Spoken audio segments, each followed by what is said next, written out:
Here we go. Here we go. Now, here we go. Here we go. Now, I wonder how my sound is. I got sound. It's multiplying. I'm going to bring that a little closer. Boom, baby. Let's hope that everyone can hear me. Everyone who's not on yet. Hey there, friendlies. Welcome to the 17th of September, excuse me, episode of the Beer, Blades, and Bushcraft live stream. What I got for you guys tonight is a beer. Obviously, I've always got blades. And what I hope to be my camera back from Canon's repair joint, repair system, repair thing, whatever it is. So I'm going to wait until everyone comes on and then we'll do that. Hey, does anyone know if Canoe Hound was doing a live stream tonight? Why don't I just look him up and see? Canoe Hound Adventures. I do not think he was live streaming tonight. What? Damn. We got to get that guy back in the saddle, man. We need our live streams, Dennis. His last live stream was like a month ago. Hey, Tyler, how's it going? Excuse me. You drinking anything tonight? You got a beer to talk about? I got beer. I got water because I've been a little dehydrated lately. I got tea for later. I got it. Oh, I'm not going to show that off just yet. Oh, you like that one? Yeah. Yeah, that one was funny. That was fun. Hey, Serge, how's it going? Serge, I'm going to get back to you about that day off you got coming up. I'm going to look into it. How's my sound, guys? How is the sound? Can you hear me? Just let me get comfy here. It's hard to get comfy when you're 47. You know, everything just creaks and it's so painful. Good sound? Good. You got the same flannel? Nice. Hey, Dennis, you didn't live stream tonight. I was like 30 seconds ago saying, hey, man, where the hell was Dennis today? We got to get him back in the saddle. I sound like Jess? Ouch. You cut me deep there, mister. I'm just going to notify the usual suspects that I'm live streaming now, even though they should know.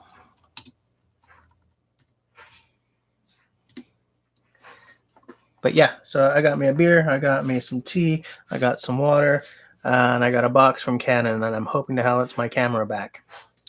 We're gonna find out. Too busy with the daughter's wedding. Oh yeah. Sorry, Dennis, I completely forgotten about that. I think a wedding can really sort of take up your whole life, and for a while there, and yeah. So okay, I'll let it go.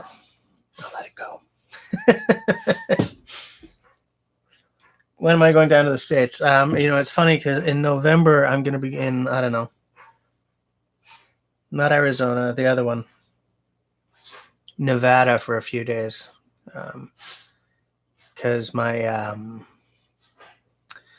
wife and some of her work friends are doing this marathon in Las Vegas, I think. So I'll try to get something shot from down there. It'll be nice.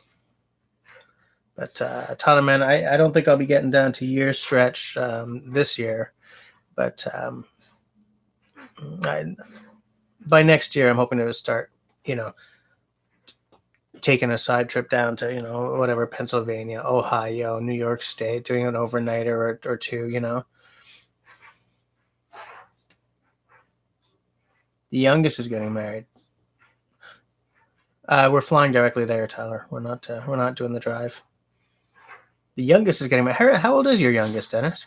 I don't know if we've had this conversation. My youngest is 8 months, so she's not getting married anytime soon. 23. Such a tender age. So young, so bright, so full of life. So full of life.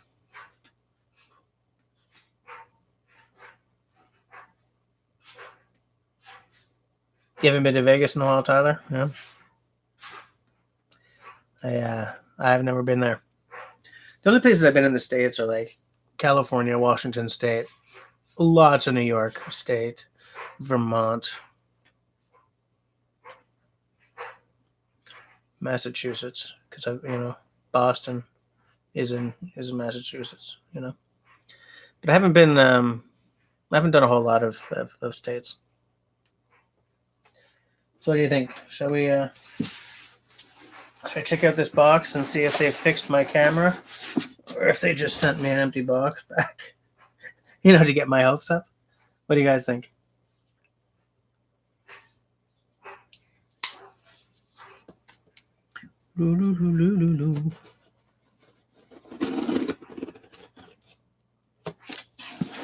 It is from Canon, isn't it? Canon Canada Incorporated. Yep. Concord, Ontario. Concord, Ontario.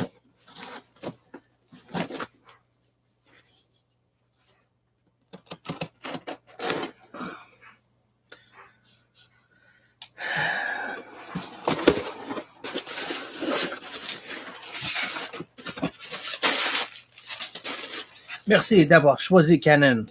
Thank you for choosing Canon. These are my details. Thank you for the request to have your Canon product repaired at our factory service center. Like I had a choice, right? What? Wait. Hope it's your camera. I think it is. No. Man, I wish it was a new camera. I wish it was the 90D, because they're finally doing 4K. To give you a better understanding of what happens to your Canon product when you send them in for servicing, we've outlined some general repairs and adjustments that may perform. Avez-vous des questions concernant votre réparation?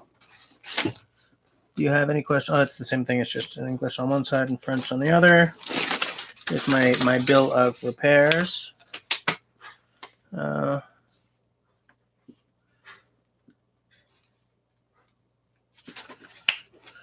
My SD card was in the camera. Thank the freaking God.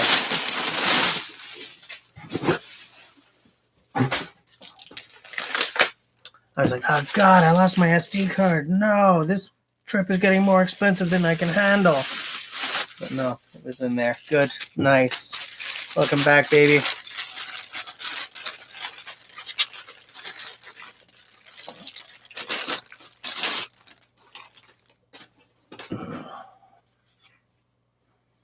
Welcome back. Welcome back to my SD card. I'm happy as a pig in shit right now. Stuff. I meant to pig in stuff. Happy as a pig in stuff. I'm not going to use a 200 here. Oh, except I didn't send it with a battery, so it doesn't matter if I'm not going to step off screen so that I can test it out.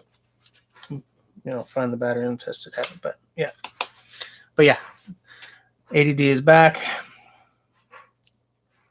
I'm looking forward to getting this baby back into action, because it's it's the camera I'm used to. And it's funny how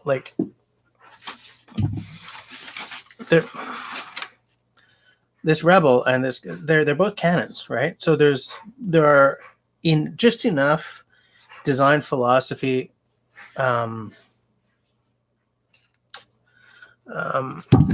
similarities to trip me up when something works differently. Like, set it to video and hit the trigger to start recording on the 80D. On the T4i, there's a button back here and stuff, But it's good. I'm liking it. I'm happy to have it back. I'm happy to have both of those cameras, actually.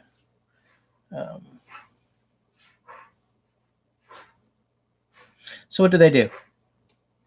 This repair is a flat rate charge, which includes the cost of labor and parts required.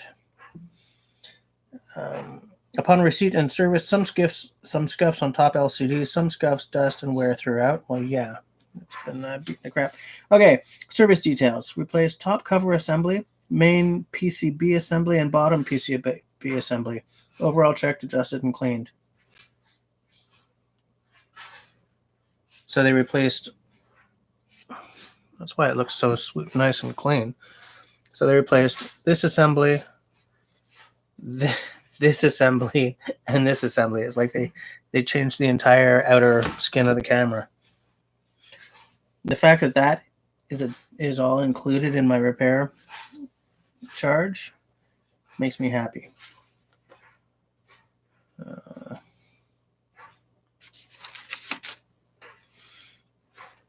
So yeah, good. Oh, I got demonetized. What did I say? Oh, a pig and stuff.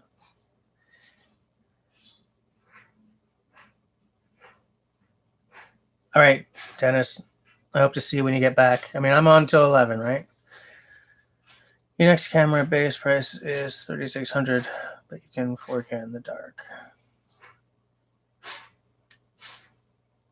Oh, so what's the next camera going to be, Tyler? Because I know the Canon 5D is about that price, but it doesn't do 4K.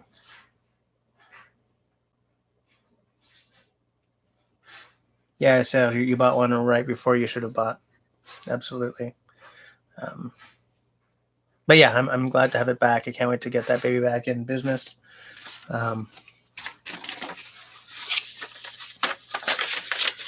You know, it's stressful when a major part of your productivity or your creative process bites the dust like that, you know?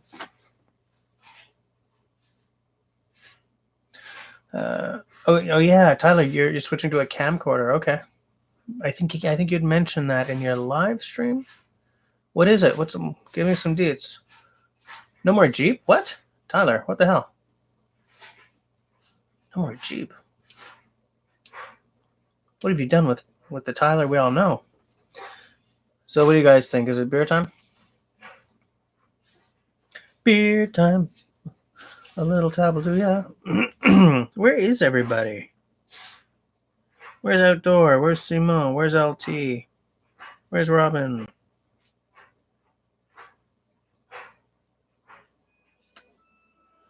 Just letting Robin know that we're live streaming. And why'd you buy a Jag? That seems like an interesting switch.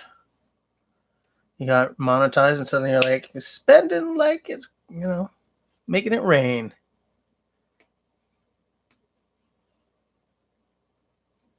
But yeah, so nice to have the camera back. It's going to have to be it's beer time. Serge, what are you drinking? What you having, Serge? What's going on?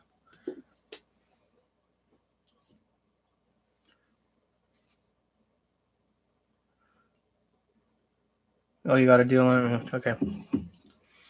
So tonight's beer I have had before.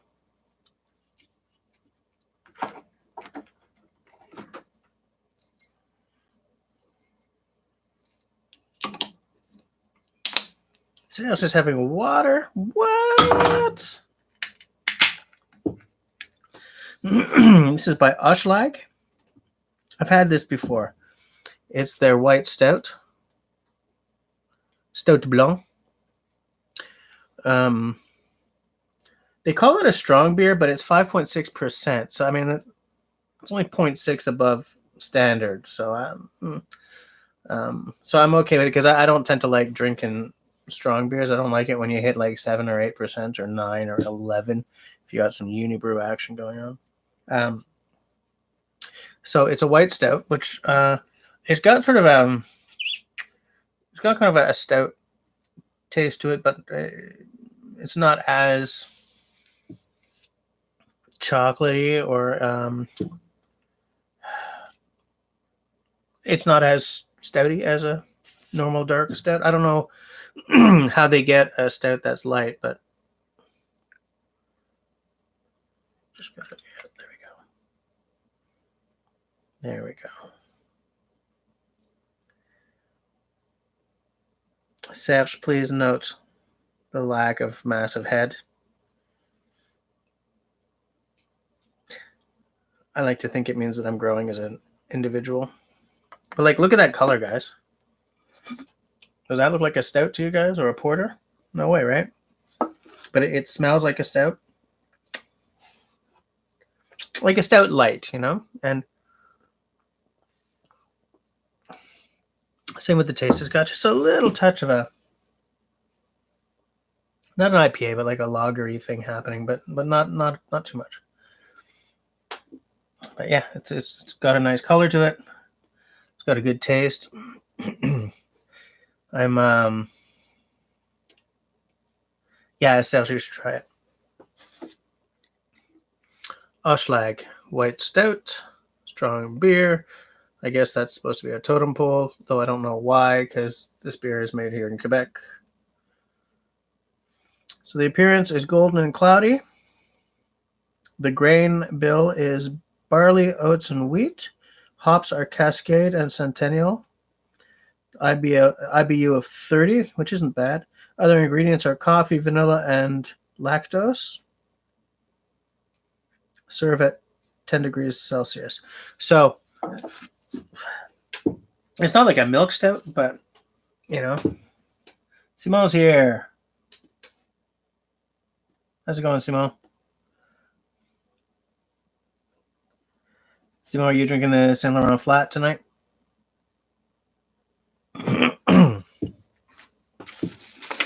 I was just showing off. I got my camera back from Canon, and they replaced like many things on it.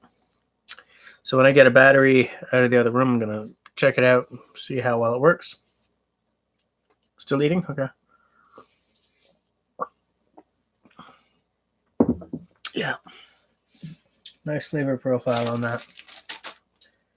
Nice flavor profile. Well, now that we got that out of the way, we can get on to just blithering about whatever the hell. Right? All right. Yes. Serge and I are going to try to find some time to get into the woods again fairly soon, which would be nice. I'm not wearing a black t-shirt this time because last time Robin sort of said, you know, the black t-shirt and the black background kind of made you look like you're a ghost. So, excuse me. So, Simone, where the hell's Outdoor Dauber tonight? What's going on with that guy? Where is he?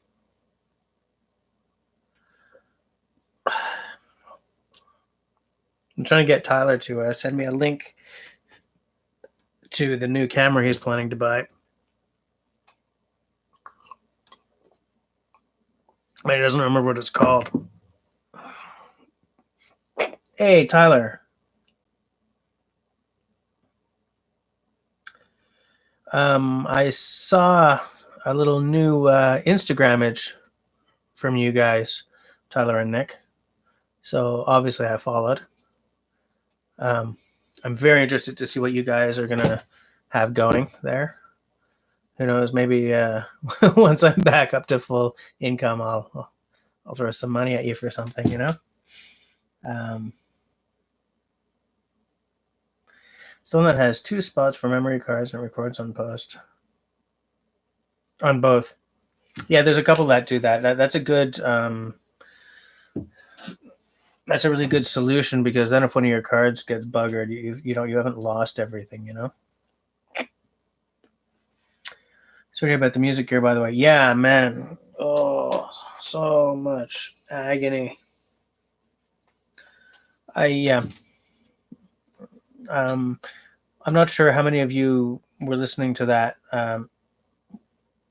Was it my impromptu live stream yesterday that I was talking about it? Sometime after we left our Friday night gig, and before we came in for our Saturday night gig, my little gig bag got swiped out of the musician's closet at the pub. So I lost about, quick estimate was about $800 worth of stuff, like all my mics, my tuner, a bunch of cables. The thing is, you know, who cares about cables, right? Yeah, except that my cables are $30 to $60 each, you know? So if you lose like 4 or 5 cables, it starts to add up. So, you know, I won't be buying any new axes anytime soon because I got to replace that stuff first.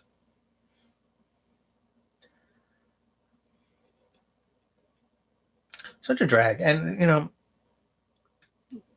like, it's understood that that's where the musicians put their stuff. It's supposed to be a safe spot for musicians' gear, you know? Whatever. Anyway, I'll deal with it. I'll just start replacing crap and hope for the best.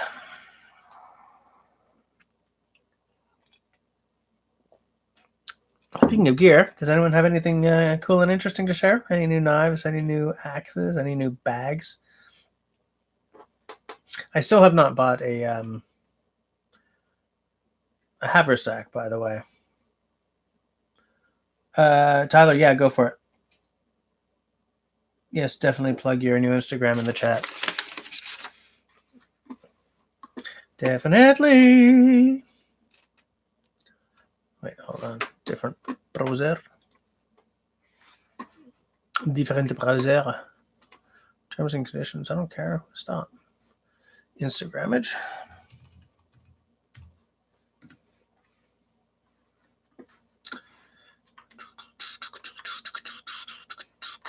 What is the name of your Instagram? Instagramage. Right, CH Rustic Works. I am going to look it up, and then I'm going to C&H Rustic Works. You've only got 2 posts, but I'm looking forward to seeing what else you're going to have. So, boomage. So how's it going to break down?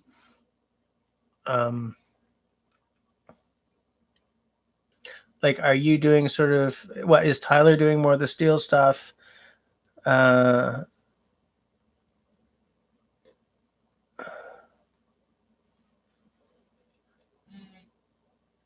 Whoops.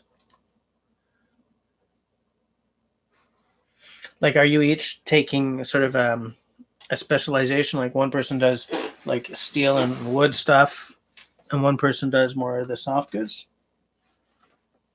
Serge just sent a photo because I think Serge is working on an axe handle. I can show the picture, right? Of course. Yes.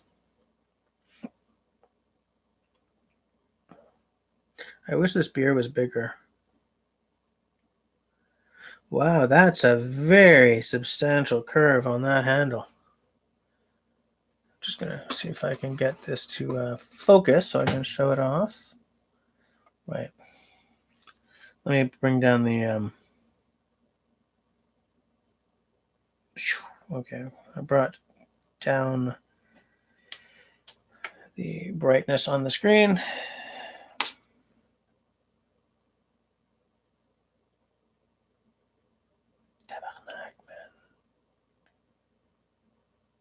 There we go. Oh, piss.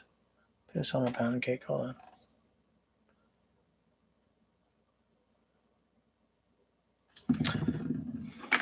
Let's see if I can get this brightness down even more. Boom.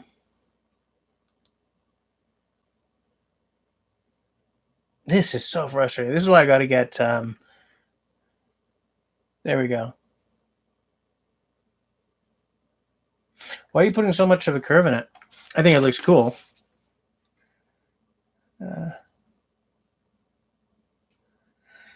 Tyler does steel, leather, woolen rebinding, as well as wood. She does all the crochet and art-related stuff, as well as abstract medium art. Oh, the curve is also due to the knots. Okay. We work together when needed, but we're open to commission right now. Cool.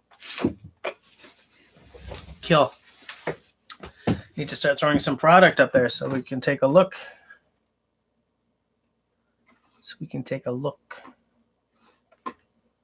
Anyways, I'm happy to be following. I'm really looking forward to seeing what you guys make of that.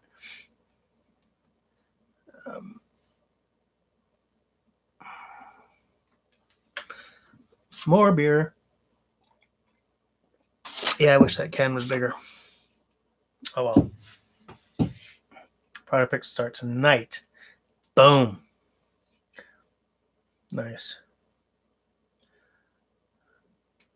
Oh, we just lost somebody. Man down. I wonder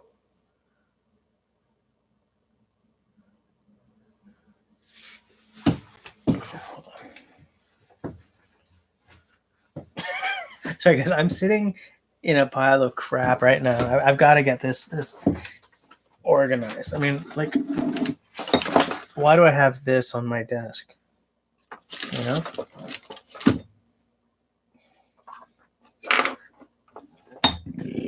Oh, excuse me. Oh, that was good.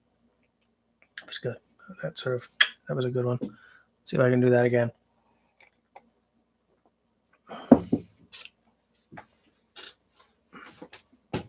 So, Serge has a new axe handle coming on. Tyler's going to impress us all starting tonight. Anyone else got any cool stuff? That wrench is going for the bell. Good one. Yep, that's absolutely it. That's exactly why I have it here. It has nothing to do with me just having a bunch of random crap on my desk. Oh, Simone's keeping score in the absence of outdoor dauber.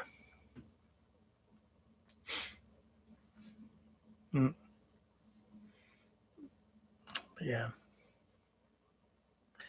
I was watching today.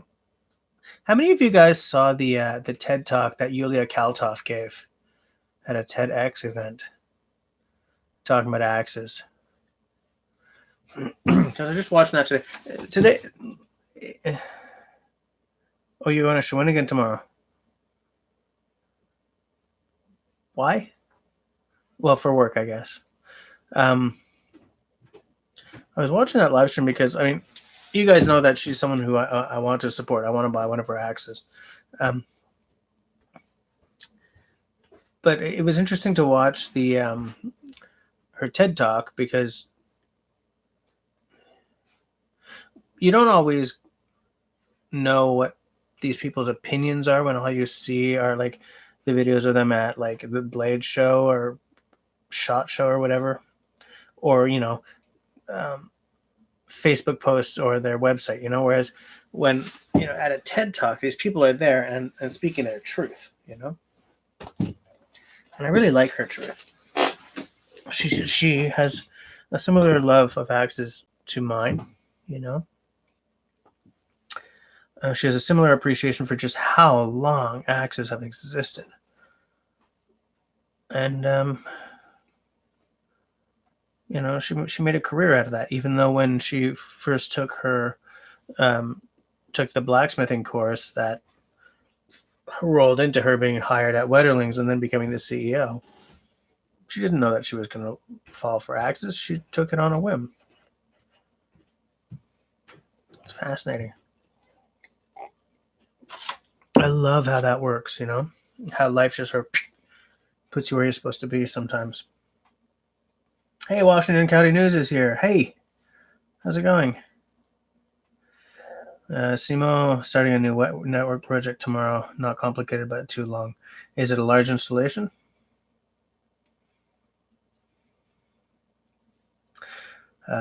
Washington. I was just talking about how I rewatched the TED talk that Yulia Kaltov gave a few years ago. I watch it every night. There's a lot of stuff on YouTube that I rewatch every few months or every few weeks or every couple of times a year or once every couple of years.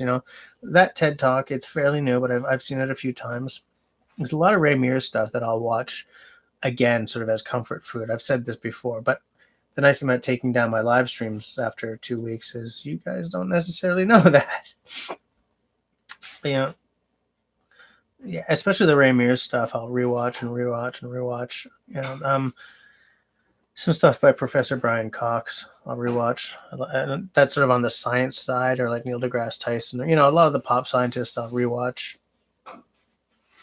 from time to time. Not the stuff that's like stridently atheist or anything, but the stuff where they're talking about hard science. So yeah, if you guys haven't seen that TED talk, you know what? I'm gonna see if I can find it and just share it with you guys because it. I like that one, and there's one by what's his name? The PBS workshop guy. It's called Have Broadaxe Will Travel, I think. Hold on, I'm getting sent photos. Just let me try to find this Yulia Kaltov talk to share with you guys.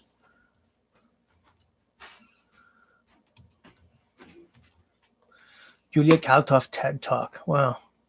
Evidently, I'm changing the world with axes. Yulia Kaltov TED X KTH. This was in Stockholm, I think. Let me see if I can just get a share. No, I have to click on it to share. This was 3 years ago. Okay. Stop it. Copy. Crap. Where did I... Boom. No? No. Where's my damn window? Guys, where's my window?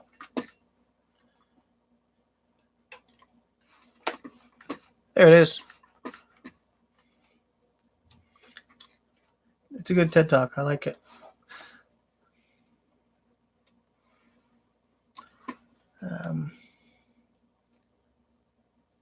Hey, Zach is here. How's it going?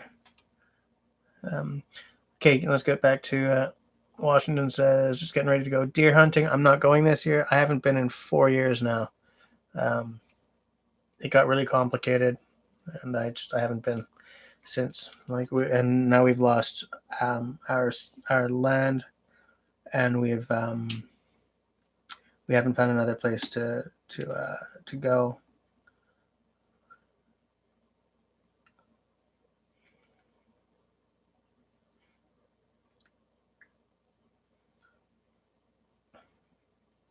Oh, Sumo. Okay, so it's a network update, really.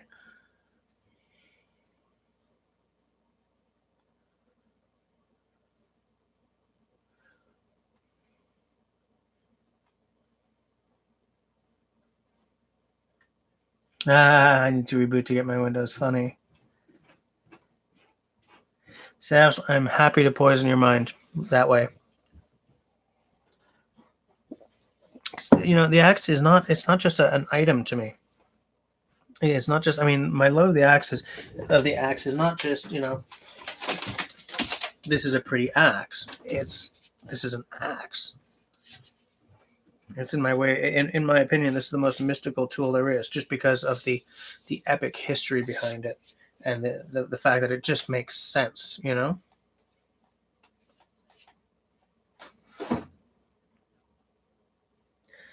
I think as long as you have an axe on you, you're going to be okay. I don't mean it mystical in a, this is a sacred item or anything. I mean, it transcends just, like, I like cameras, but I don't feel the same way about cameras the way I feel about axes. It's a nice piece of axe. It's a good one, Zach. I see what you did there. Oh, excuse me. I would love to, at one point, take a blacksmithing course and make an axe. I don't mean I want to become an axe maker and become the next, Liam Hoffman or anything. Because there are only so many, industries you can, there are only so many times you can restart your life, but I would love to have that kind of intimate knowledge of how an axe is made at some point. Make one. That'd be cool. Go to Toronto Blacksmith, because I think he offers courses probably a lot more affordable than going to one of Liam Hoffman's courses or going to Wetterling's or Gransfors for a course. But yeah, so I shared that TED Talk with you guys. Oh God, what's the name of the guy who does the other TED Talk on axes that I watch a lot?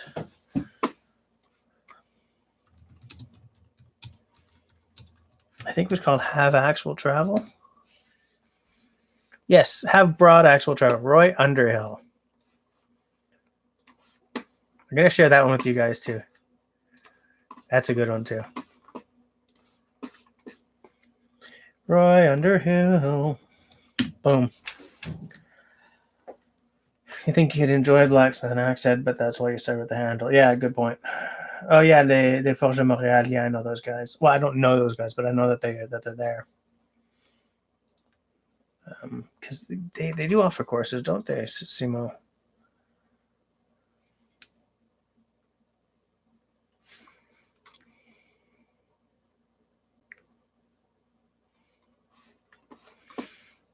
Workshops and services. All workshops.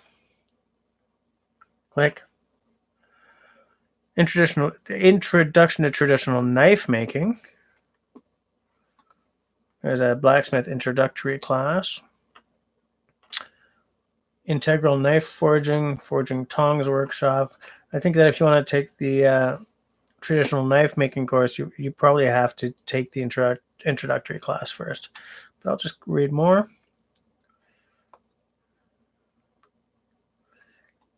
$600 plus tax per person, 2 days on the weekend.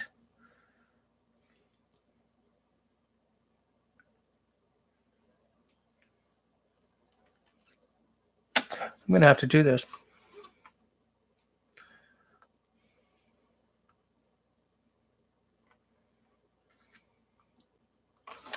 I'm going to have to do that. Maybe next year. They almost lost their space.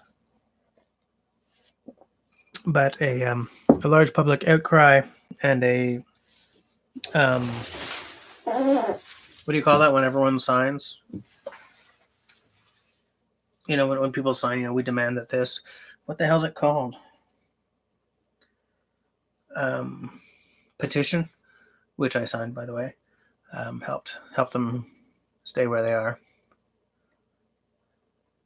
Because they're not in a spot of Montreal that can't handle a blacksmith shop. It's not unless they're planning on ripping everything out and gentrifying it like they did to Griffintown, which still stings. But petition, yes, thank you guys.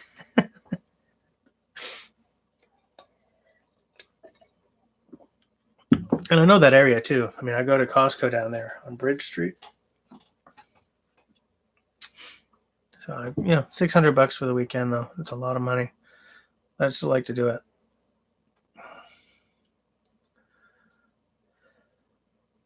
So, Serge, let's say you and I each get scrape $600 together and go and take the course. 600 plus tax.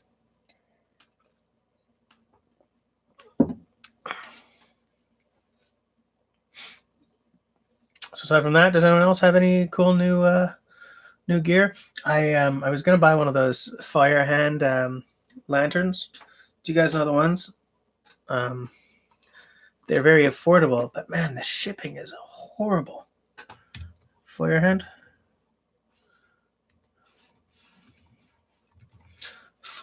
lantern. Oh, they're also available at some place called Huckberry, but I don't want red. Galvanized? No. So how much is the shipping from? But I don't want red.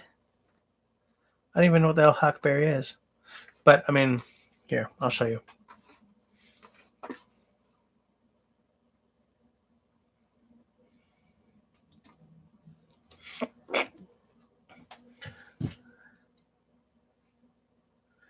I still can't believe they gentrified New York of all places. Huh? Are you kidding? Yeah. That's going back to Rudy Giuliani, man. He Disneyfied Times Square. I mean, yeah, absolutely. You just spent $750 on a new stove. What? Oh no, the glass top busted. How? Was it? I mean, you know what my kitchen looks like? Is it just a cooktop, and you got a wall oven, or is it the whole stove? Because I've never been into your kitchen. No, I've been through your kitchen on the way out the back door, but I don't remember what your stove looks like. You have a mechanical leather stitcher on the way. Nice. The repairs would cost $650. Oh, I see. So you bought the new stove instead of spending $650 on the repairs. Yeah. Regular. Okay. Oh, I'm sorry to hear that. That's a lot of money. being about the same as I have to now spend on new mics and stuff. Tyler, where are you getting that stitcher? And you have like a brand name or something so we can all look it up?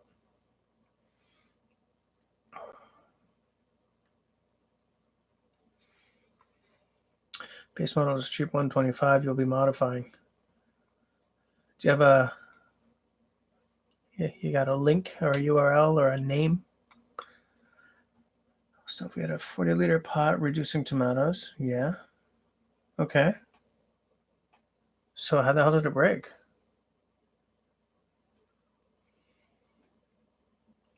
On Amazon.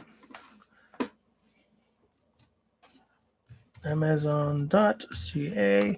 And what was it? Just mechanical leather stitcher, or is it leather stitcher? Excuse me, that's terrible. Yeah, none of these are mechanical. These are all the, the speedy stitcher. I got one of those. The speedy stitcher, like the sewing awl thing there. I got one of those. This is all speedy stitchers. Go to the next page. Boom.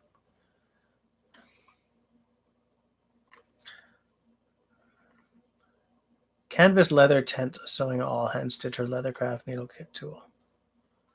That's a lot of words for a very simple tool.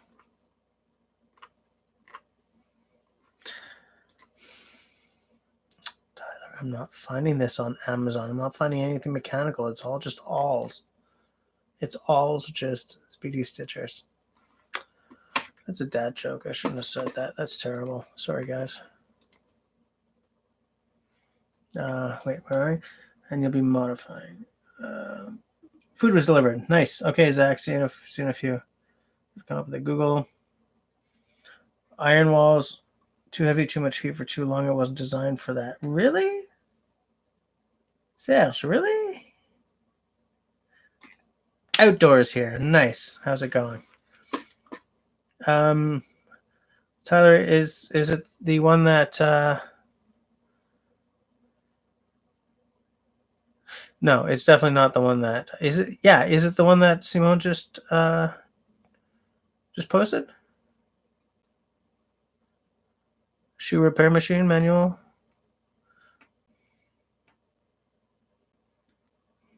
Interesting. I didn't know they made those.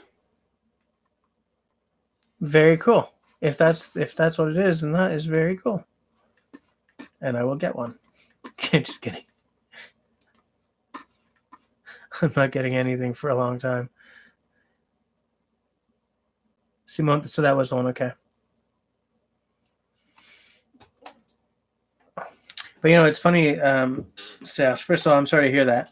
That's a real drag, and it's an expensive repair. Well, like our stovetop, our cooktop is a glass top as well, and we have a really big marmite, whatever it's called. Those big freaking pots, and we reduce stuff all the time, but we've never had that kind of problem.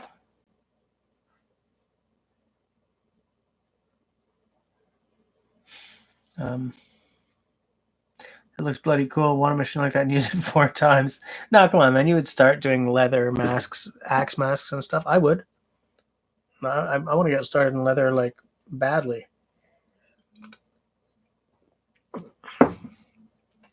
I thought I would, being on leave and everything, but right now, the younger daughter has a double ear infection. So I'm getting nothing done all day.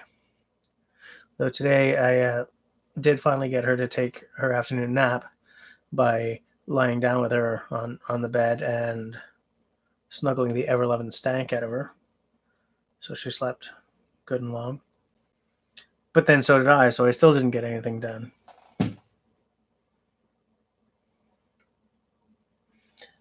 Tyler, I want to see it running with... Oh, yeah, with and without your mods. What are you going to mod on it? What's your plan for the modifications?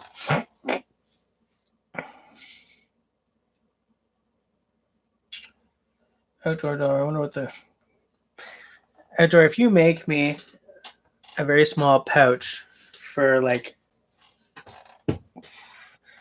my flint or something out of a mouse fur bag, I'd make an episode on that. I'd shoot a video on it.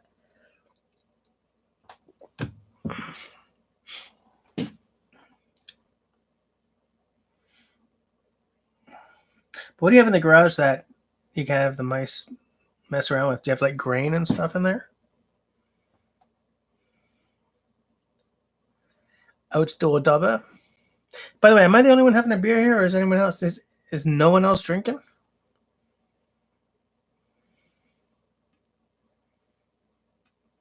A beefier can and possibly a new presser foot. Interesting. Birdseed, okay. Fair enough.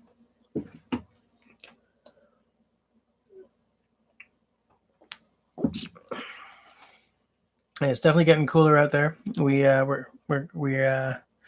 to have our pool repaired, and so now that that's repaired, we're gonna close it because yeah, it's a heated pool, but it sure as hell ain't a heated backyard.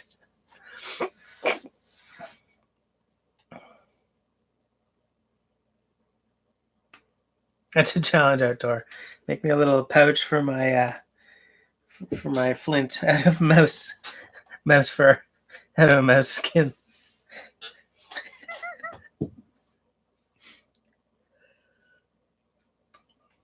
Imagine trying to tan a mouse hide. What would you use, like a bangle to stretch it on? You know?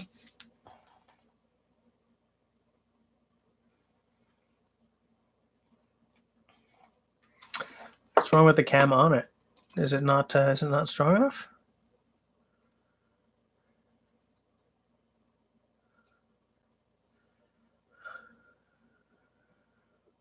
Used from 125, yeah. So like what? Is it a made in China kind of deal?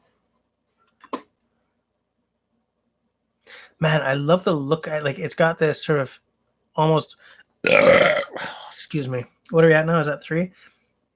Aside from the legs, it's got this almost Victorian look to it.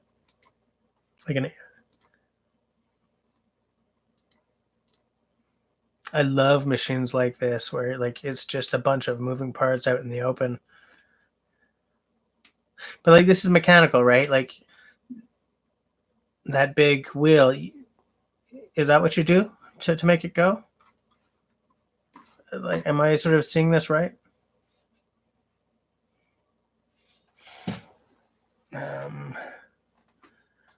Outdoor. Oh, hey, I have a new knife on the way. Okay, tell us all about it, because I had just asked, well, I've asked a couple of times if anyone's got any new gear. What's coming in? It's no longer a heat pool, it's a Nordic spa. Funny.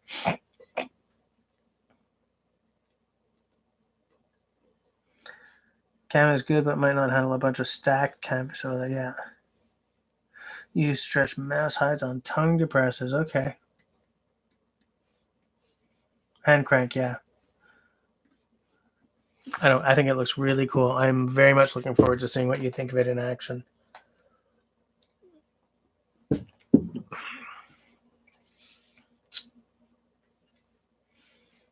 Very much looking forward to that.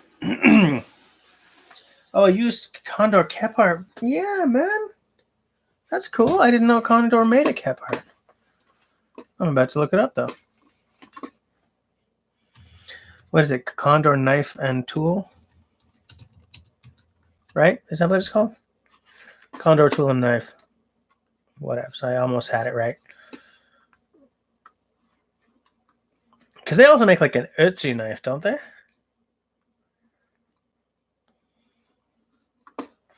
You all? Blue River Series? No. Pander Knife, Pictus, Trelkin. Jesus, they make a harpoon? What? Really? A biker's knife? No. Norse Dragon, a Tactical Gladius? No. There's a Survival Puko. I'm looking for the Kephart. They probably don't call it a Kephart. Cave Lore, I think that's their Ötzi knife, isn't it? Arrowheads. Compact kept art knife. You wouldn't have bought the compact one, though. Ripper. Primitive bush light knife. No. Come on, man. Where's the kept art? Come on.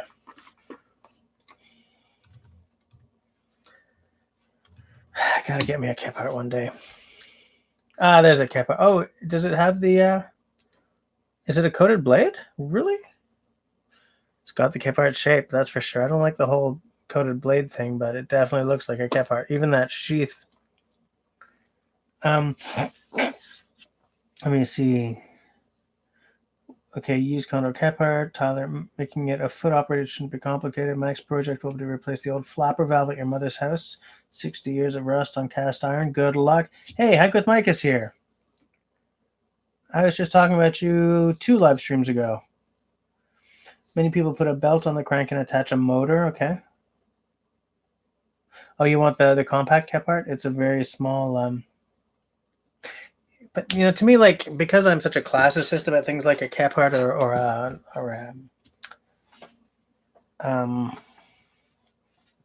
Nesmuk, like, I don't want the designs messed with. I like the compact one. It's a nice, handy little size, but it doesn't look really like a kept art. You're good at treadles. Nice. Tyler, yeah, if you can keep it all manual, that'd be cool. I like the old school vibe of something that, you have to crank or foot pedal to make it work. Hike with Mike, what's going on, man?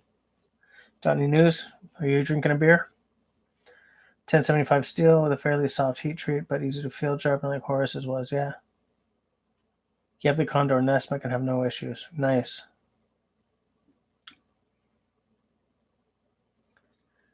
Outdoor, yeah, man. Strip that crap off.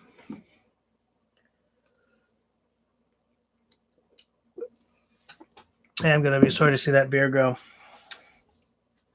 Just relaxing. I saw your swampin' vid recently. Hike with Mike. You don't have to answer this, or you can generalize it more, but do you live in Florida or like down in Louisiana kind of area? From a couple of your videos, like, I sort of get I don't know, like, I don't really know what the Deep South is, but I get a southern feel from your videos, and I'm not sure if I have the right concept of the United States. Florida, West Central Florida, okay. You think you're selling your cans bowl? Really? Why would you be selling the cans bowl aside from all the fabulous knives you got?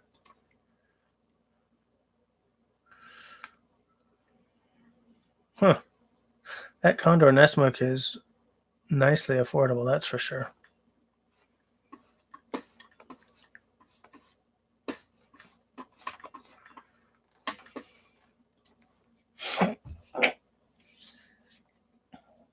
So yeah, why are you selling that? Why are you thinking of selling that cans ball? Compact has better steel in your opinion. Compact is 1095 instead of 1075. I wonder why they did that. You have the kept art and the CBK. Okay, yeah, that's legit. With those 2 knives, I would sell the cans ball too. Yeah, also, especially, don't you have the Yakari Puko? You don't need a cans ball. I mean, my whole approach to Mora changed when that Garberg came out, because I've always been, man, Moras are awesome. You can get like a usable knife for $12. Excuse me. But now that I've spent 109 on a full tang Mora, all of my former, man, these are unbeatable knives. I'm not using them. Get some nice swamp trips coming up in the next few months. Green Swamp in Florida and the Okefenokee Swamp in Georgia. Nice. I'll be looking forward to seeing those videos. Now you need a Grumman CBK. I need a Grumman CBK. The cave lore is 1095 as well. Okay. Interesting. You see, I think the cave lore should be made out of like flint or quartz or something, you know? Just to get the uh just to be in keeping with what the knife looks like. Yeah. End of a beer. Makes me sad. That was a good one. I didn't know Okefenokee Swamp was in Georgia. I don't. The parts of the states I know are like Northeast, Northwest. I sort of know some of the Midwest. I used to have a girlfriend from Ohio, but I don't. My American geography is a whole lot less solid than some people's is. Some people's than that, displayed by some people. You have the Yukari Buko in your custom blade too. You just won't have a stainless food prep knife except for the Eldris. Yeah. For me, a food prep knife has to be stainless. It's like the one case where I'm not willing to.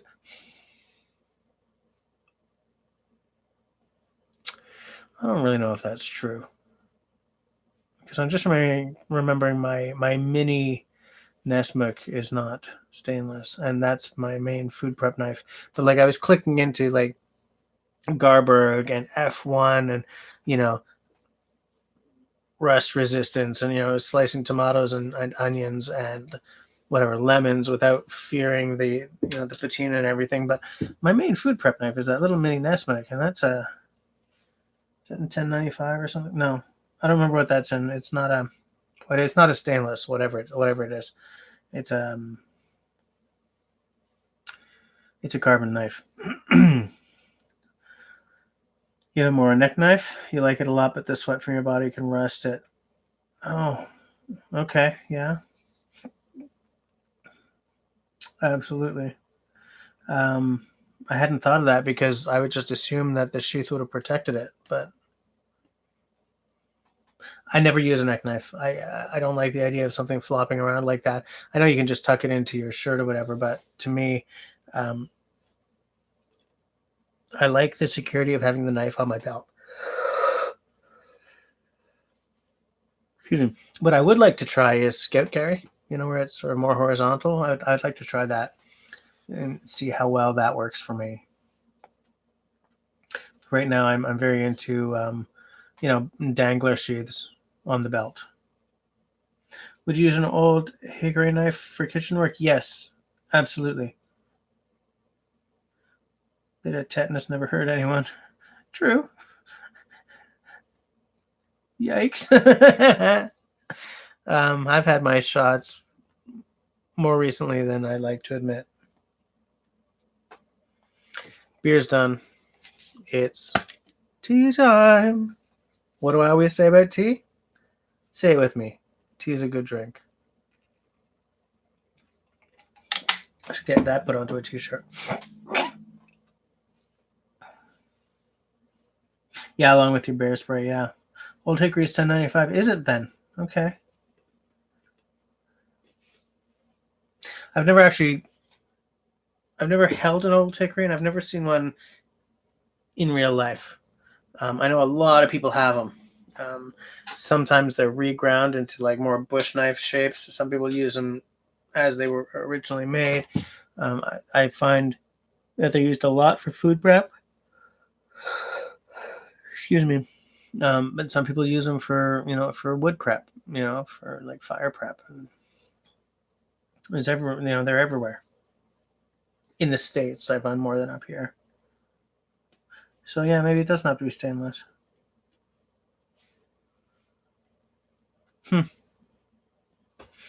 Brother Love, how's it going? You've been exploring your carbon more for the last couple of years now. You've no complaints. Nope. I'm a carbon steel guy. Simo and I are never going to agree on this because he's all about the stainless. I prefer carbon steel. Generally, what I do is carbon steel is my warm weather knife and stainless is my wet or cold weather knife. But this year, I've been really giving my stainless Garberg and my stainless F1, the business, just to sort of use them a lot so that I can do a couple of really good review videos at the end of the season, you know? Yeah, I mean, look, carbon steel takes a little more upkeep in terms of, sorry guys, in terms of like rust resistance, but I think it's worth it. I love carbon steel. Try some Aegis EDC corrosion inhibitor on carbon steels and brass. Huh, okay. Give that a try. Never even heard of it. Yeah, now here's the thing though. Is it toxic? Because I like my bladed objects to virtually all be coated with or treated with food safe treatments, be it mineral oil or whatever, because I never know when a knife or an axe are going to get called into duty for carving a spoon or carving a turkey, you know, slicing up some veg over a campfire or whatever. So I like, some people protect their axe heads with gun oil, and I don't do that. I have gun oil, but I ain't putting it on my axes, you know. So is that rust inhibitor food safe? Neck knives, you carry them, but you only carry a small knife, Eldris and smaller there for cutting fishing line, paracord and stuff. Okay, yeah. Oh, and it's completely food safe. Then you know what? I'll take a look at it because that sounds interesting. You may be bad at it, but you had a heck of a time trying to learn to sharpen a knife when they were all stainless. Try sharpening a Swiss Army knife. Yeah, I get that. I know what you're talking about. I'm getting your 411, mister. Use a little olive oil to lube your knives. Yeah, I would call that a good choice. I would probably use canola rather than olive oil, but I think any food grade oil is going to be good. Now you rather enjoying your switch to the carbon. Yeah. At the end of the day, you know, stainless knives are great. Carbon knives are great. The metal is in some cases less important than the grind or the skill of the skill of the smith or whatever, you know. Walnut oil for finishing furniture. Yeah, walnut oil, yeah.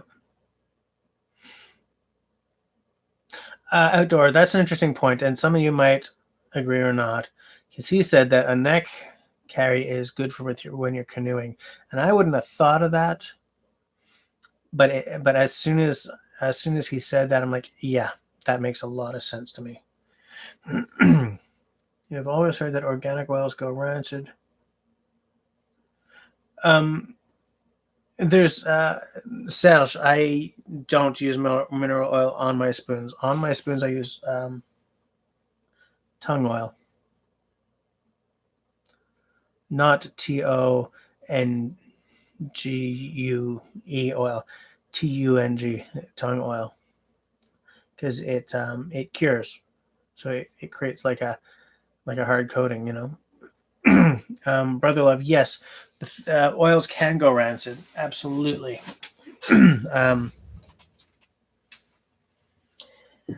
Which is why I tend to go more for like a mineral oil than a specific food oil, you know. It's just like a canola oil or something can help in a pinch, you know, more than anything else.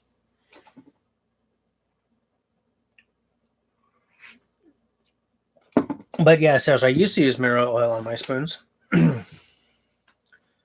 Yep, I switched to tongue oil for the curing properties.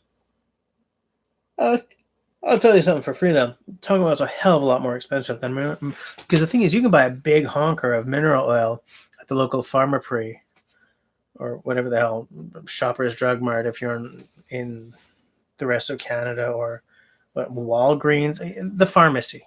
You can buy mineral oil at the pharmacy because they sell it as a laxative. It's food grade, and it's exactly the same as something you would buy at like Stokes or like a kitchen supply place for cutting boards. So save some money, buy it at the pharmacy. You know, camellia oil is natural and doesn't go rancid. I know nothing about that. Does it? Does it cure? Not all organic oils rancidify. Tongue, walnut, flax. I use linseed oil for my axe handles, the boiled. I've never used raw linseed oil. I'm thinking of using raw linseed oil for my my workbench when I finally sand the top and oil it, and then just sort of like letting it sit for weeks, and then for the final coating, doing boiled linseed oil. But I'm not sure. So walnut oil doesn't go rancid. That's good to know. That's very good to know.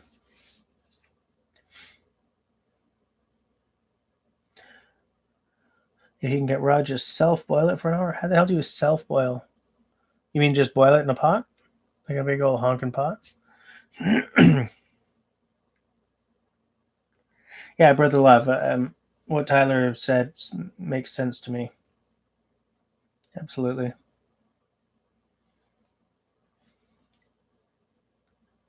It's safer because you don't end up with all the chemical dryers in it, right? Or whatever they call it. Camellia oil is tea seed oil. I have never heard of it. I will look it up though.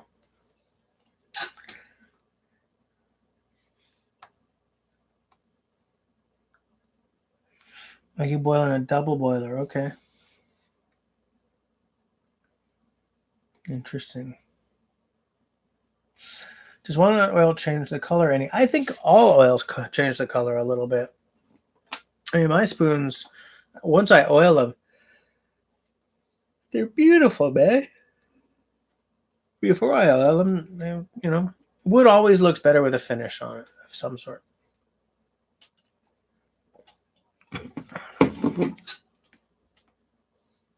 Yes, chemical dryers are not food safe. Absolutely. That's why I don't use boiled linseed oil on anything that I'm going to use that I may use for making a spoon or chopping up an onion. I'm not willing to take that kind of chance,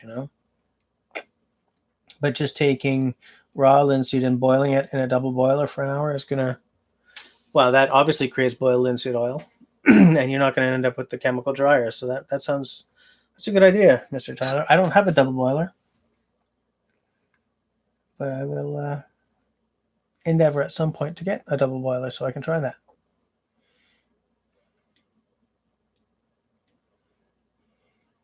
Yes, you can buy flaxseed oil in the food aisle.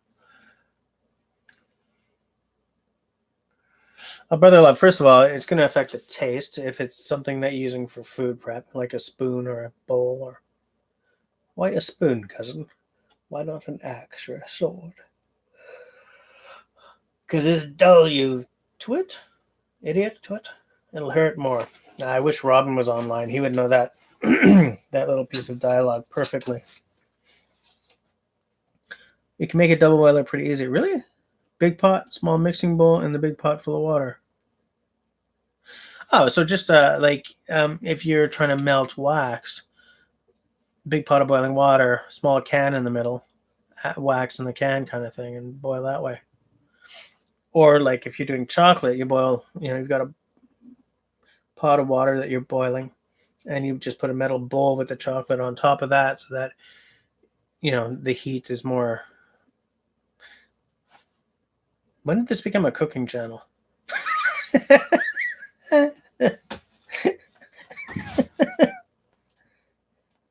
Bain Marie. Yes, Serge. Absolutely. That is the one. I believe Alan Rickman may have been the best part of that movie. May have been.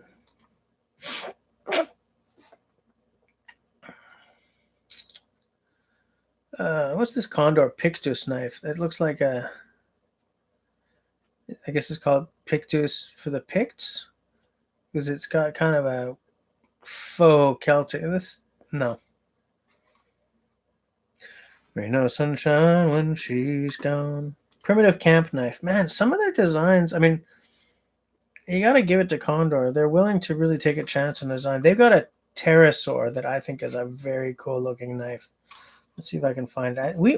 Have we spoken about the Condor pterosaur before? It's got a great look to it. There's the bush lore,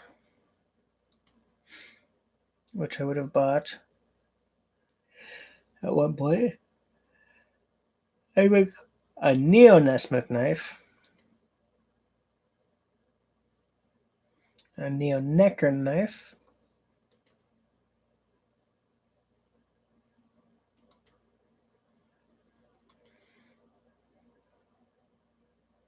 there's that compact Kephart again. The thing is, it doesn't look like a Kephart. That's the issue.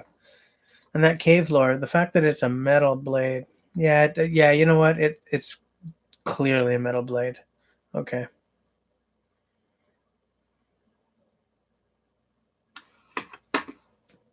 I don't know why I'm looking at knives. I'm in no position to buy knives right now.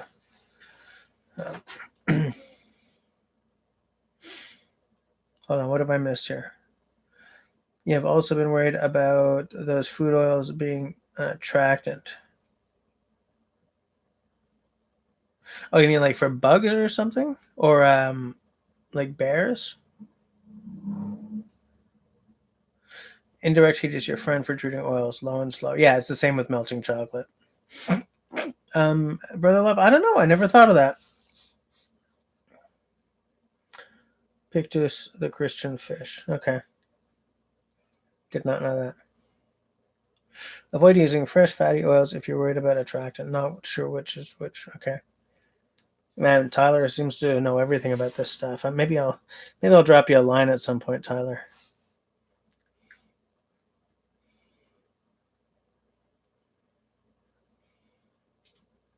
Usually do your boiling in your open garage or a fan ventilated space. Yeah, I can see that. The bears. Yeah, I don't know if that would. I don't know.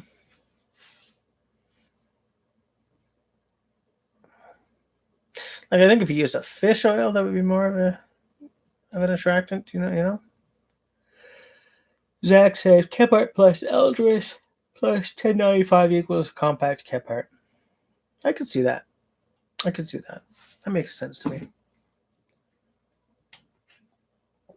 I am shocked by how much I like the.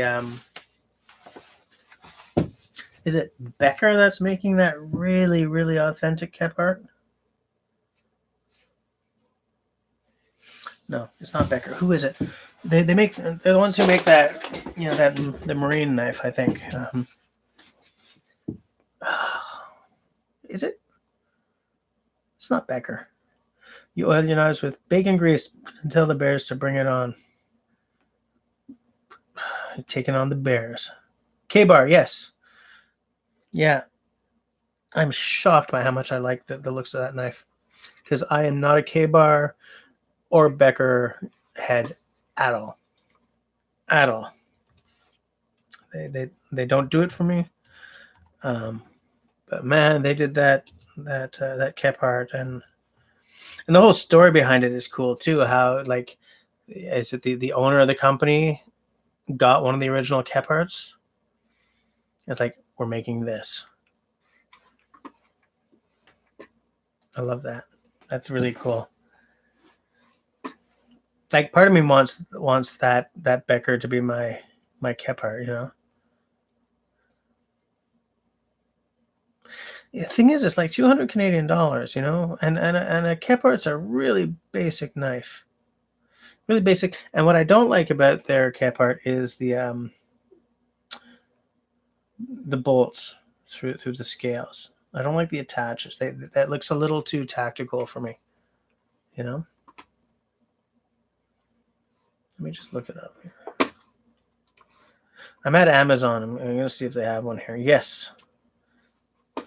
K-Bar Becker Kephart. Yeah, see, it's got that weird kind of tactical attachment system. Hold on. I'm just going to share it with you guys. And it's too bad because like that is such an authentic Kephart that's the one I would automatically go for. You're a huge fan of the trend of recreating a lot of the traditional knife designs, mostly raised up by Bark River. I still don't have a Bark River knife, and I think that I should fix that at some point. The canoe, Kephart, Nesma. Yeah, I agree. Wait, which one's the canoe? I don't know which one's the canoe. 20 miles from where you grew up? Interesting. Wait, didn't I just share the Amazon link? Yes, there we go. Oh, yes, I've now done it twice.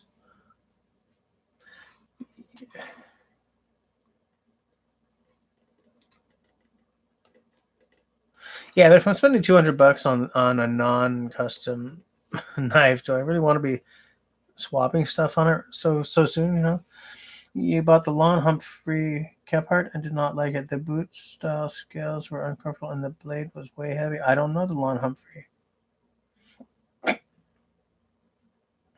Hence, you need a Groman Canadian belt knife. Yes, Brother Love, if you like the traditional, the old school designs, you should definitely get a Canadian belt knife. You have 3 of them? Canoe is a folding pattern slip joint. Oh, yeah. Doesn't Case make one? And actually, doesn't everyone make a canoe?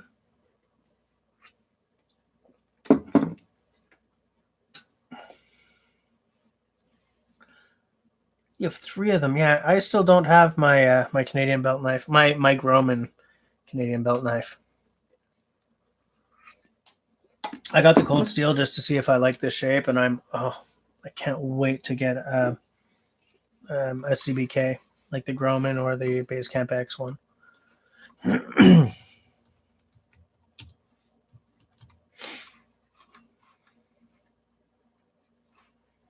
Live your legacy. Just want to see if because I got onto the mailing list to be told when Basecamp X has their Canadian belt knife available again, and ain't heard nothing. The belt knife, yeah, it's still back ordered. Maybe they'll never get it back. Maybe I'm just gonna be stuck with going with Groman. The Ontario Blackbird SK5 is a cheaper Kephart in 150 horse centimeters. Case, Buck, and Rough Rider, yeah. Looking forward to Brother Love's links here. The Ontario Blackbird. Blackbird singing in the dead of night. It's Ontario Knives.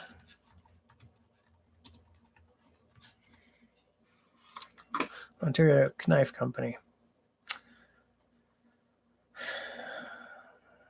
Man, they make a lot of. I don't tend to look at a lot of Ontario knives because I find that a lot of what they make is really tactical. Rat folders, Old Hickory. Oh, Old Hickory is part of the Ontario Knife Company umbrella.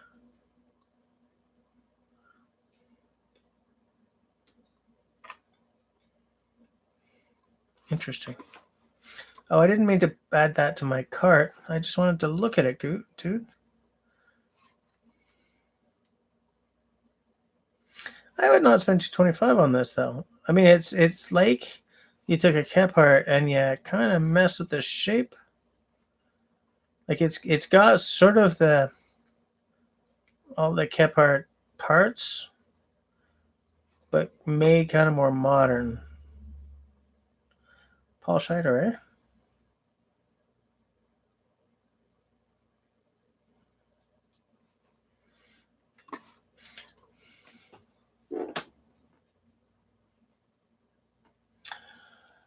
R. Murphy, yeah. R. Murphy makes a nice one too. Bark River Canoe is a recreation of a marvelous woodcraft knife. Bark Rivière.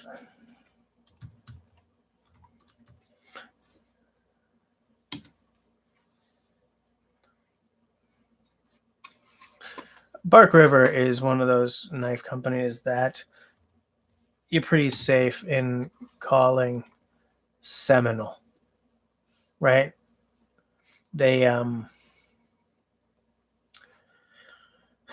make a variety of a belt knife that I don't like as much, but it's like they took the belt knife and Bark Rivered it.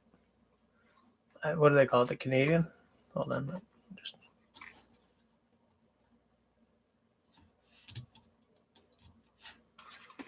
Bark River knives. Mini Canadian and LMAX. Kalahari Sportsman and CPM. Yeah, but what I'm looking for is the Kniefs. Where are the Kniefs?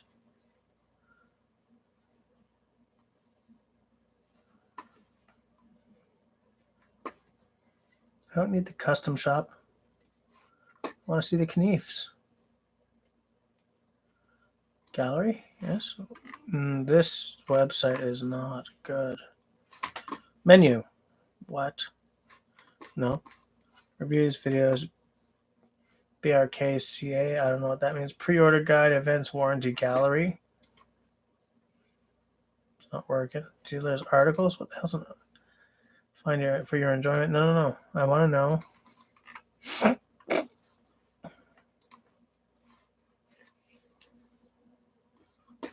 Well, you know what? I'm clearly not going to be spending my money on Bark River if their website is not cooperating with me, obviously. That's the canoe knife. The Grumman line, you have seconds of a custom design they sold years ago and can't find a picture. Nothing like their normal design. Also, the trout and the bird knife and the standard number 2. Okay, nice. Oh, okay, so there is an actual issue with the Bark River site. Okay, good to know. You don't like the fact that they only do convex grinds unless it's a one-off run. It's a good point. I'm definitely not as comfortable with convex as I am with like just a standard Scandi grind, you know? Damn you, Bark River. I wanted to drool over your great stuff, but I guess it's not happening tonight. Unless I just go to Bushcraft Canada. They have a lot of... they also got Castrom. Castrom makes a Lars Felt knife. That makes me weak in the knees. It's essentially their Swedish forest knife, but just with a curly bridge handle. There's a couple of differences, if I remember correctly, but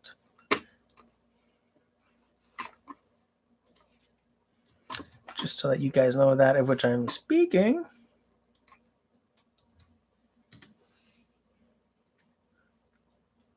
Yes, Bushcraft Canada does have Bark Rivers. And Castrom. Fixed blade.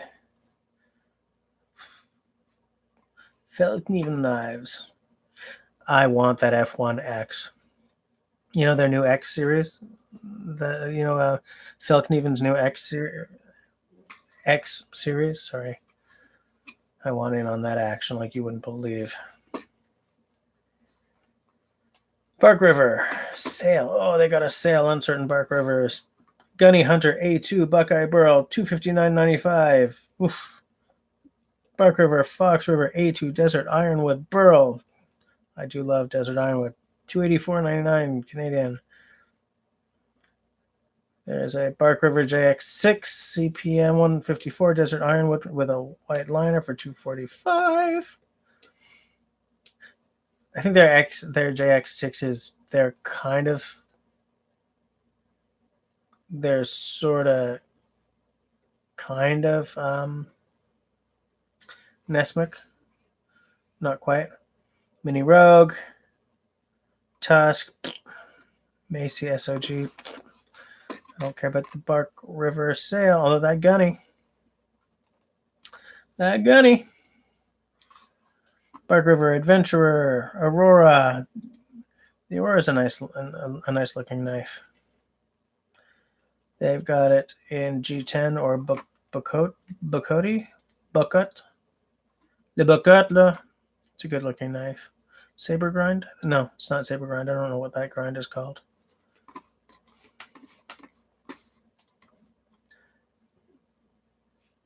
You mistake. You have one of the number 1 Groman.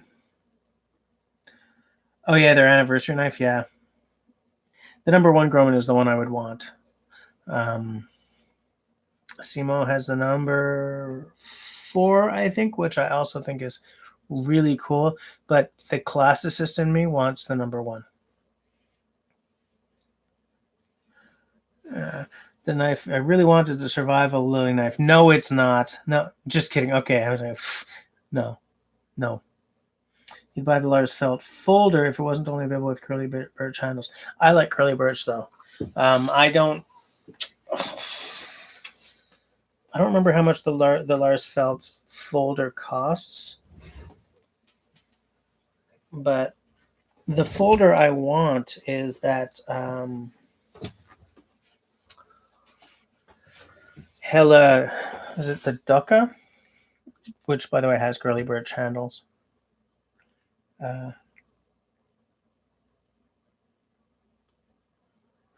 Simo, yes, you do have a Grumman number 4.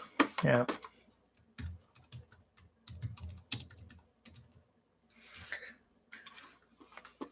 Grumman knives.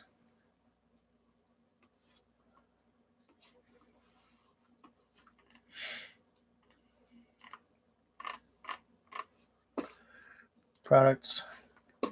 Outdoor knives.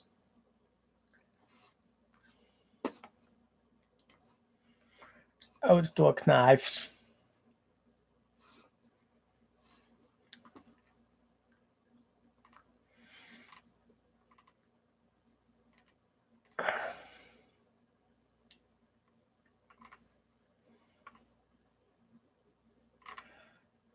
I'm just taking a look. You're saying they still have that anniversary model for sale, eh?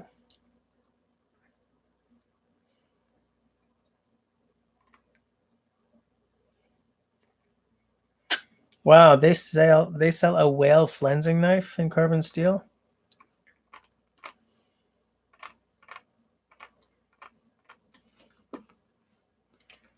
It's probably in specialty items. No.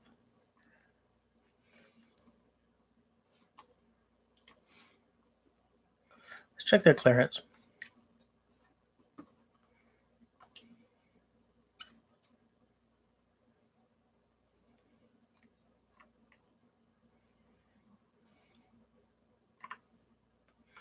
I'm looking, but I ain't finding.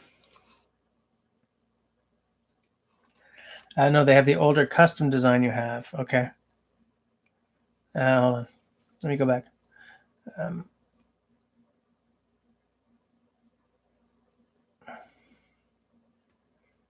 Curly birch is too soft. Okay. I think it was a Walters double bit. Thank you for bringing that up. On AliExpress, really? Yeah, outdoor. But the thing is, there was remember there was that issue with it, and for the discount it would turn into once it got to me, it was too close to the actual price.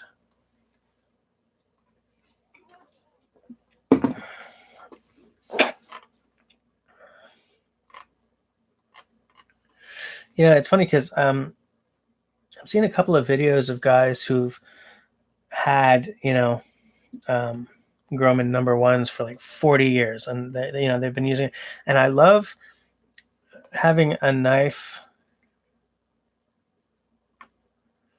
I like having a tool for that long. Like that, after that many years, it just sort of becomes a almost like a part of you. It's just like it when you're that used to using it, you've been using it for decades. It's almost like an extension of your hand or your mind. I like that.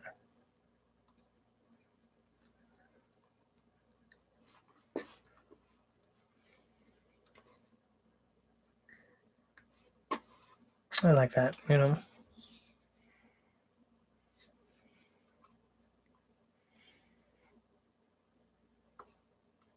It's not going to be an octagon handle. I got to find out where we are in his order book, by the way.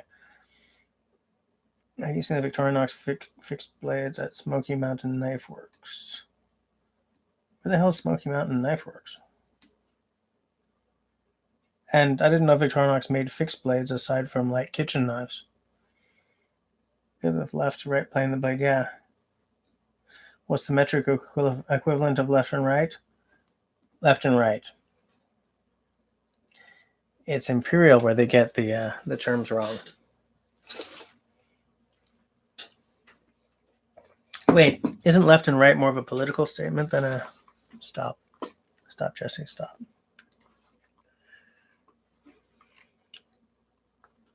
But do you guys know what I'm saying? Like, you know, you've been using this tool for so long that you know every inch of it.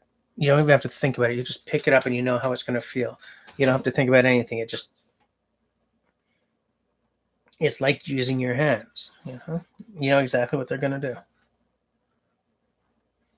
Now, if I was to get, let's just say that I had $110 to my name right now, and I was going to order this Canadian belt knife, the number one, the original design, because I'm a classicist. Would I do stainless or would I do carbon? Like, I wonder which they did first. And I would just stick with the natural rosewood. Absolutely.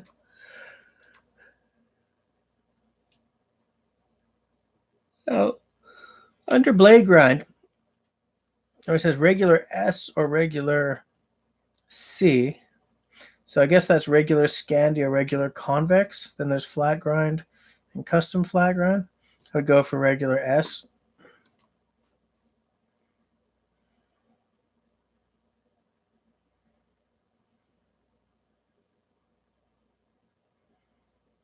Original open mouth sheath with tie tab. Original open mouth sheath with stitched back tab. Tie tab, of course. The original.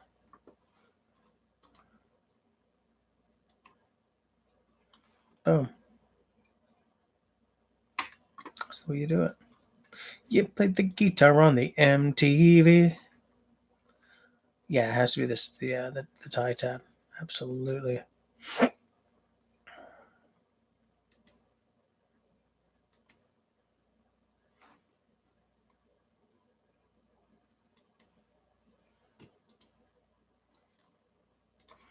Yeah, looks good.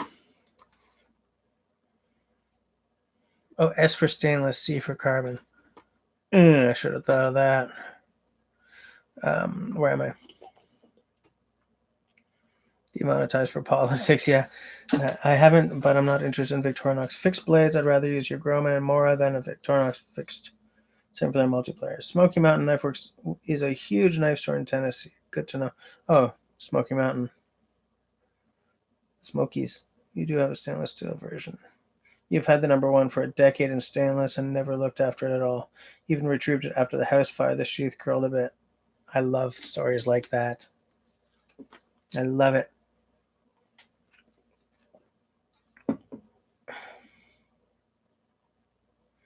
Video killed the radio star. My last day of work before going on leave, I was giving a presentation on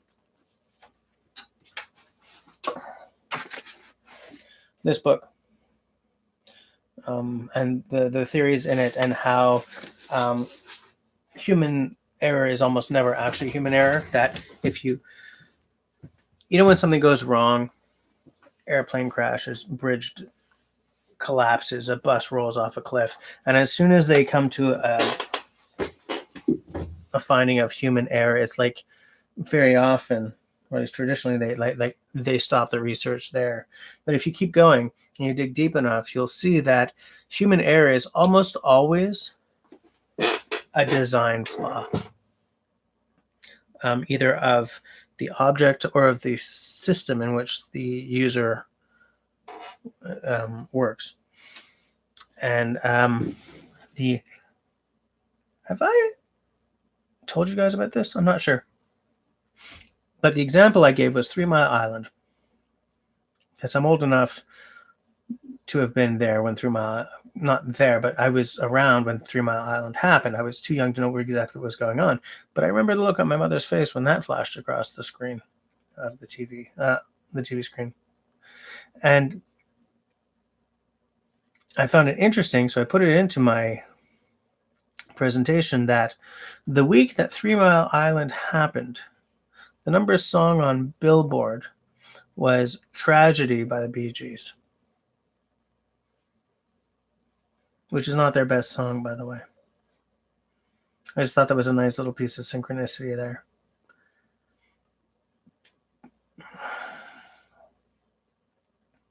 Netflix killed the video star. Thieves are definitely scum. Now I'm going to show the book again. This is the new and updated version of The Design of Everyday Things by Don Norman.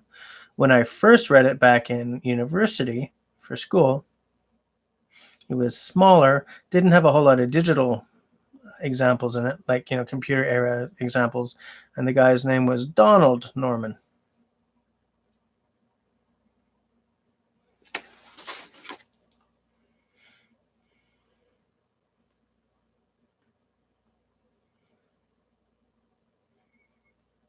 I make videos, not music videos, but I do make videos every week. I got to get one done for this week. Thunder and Rain on the Tube of Views.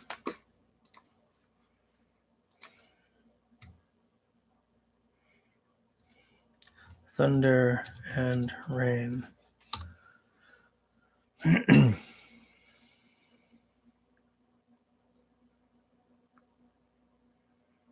Epic thunder and rain. Rainstorm sounds for relaxing focus or sleep.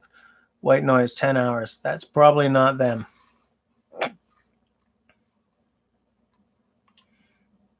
Thunder and Rain, Dreams, Fleetwood Mac cover. I will click on that as soon as we're done here. Thunder and Rain, House of Light. Cut the wire to my grave. Babe, you're going to leave me. Lie just fine. Wyoming is for miles. Carried by the music. So, oh yeah, I've heard of I've heard their version of Sweet Child Mine.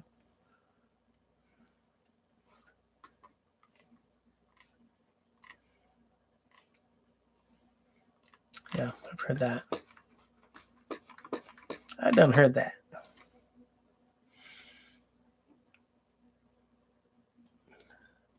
What is a song I like but wish I didn't?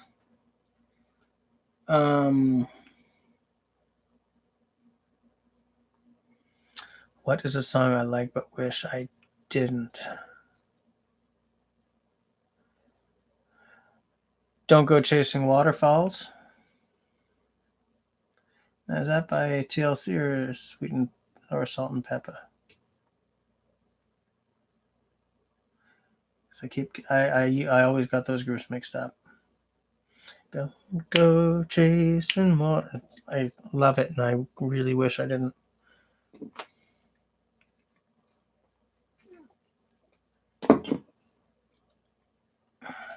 What about you, Zach? You ask me a question like that, and I got to throw it back at you.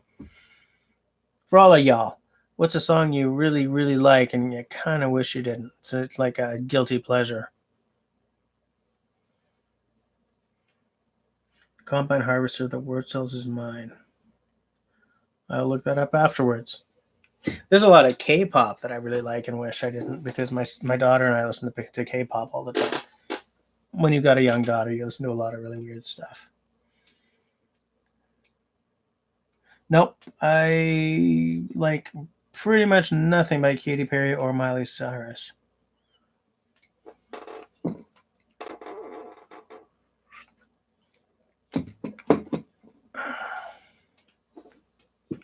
Like, at all. Katy Perry, it's insulting to me that Katy Perry has a career, because she is highly dependent on auto-tune, as you can hear. The songwriting is second rate. I don't get it. I don't know. I don't know why she's. I don't know. Miley, I mean, whatever. I don't care about Miley Cyrus, and it's too bad, because she has the voice. She could really she could really do something, you know, she could do something, some quality work, you know. She did a cover of Jolene, I think it was, that was spectacular. You know, that girl can sing. She's made some stupid choices, you know, in terms of the direction she wants to move in, but whatevs. I don't have to listen to her. There are millions of girls with really great pipes out there, so it affects me not at all. It affects me not at all.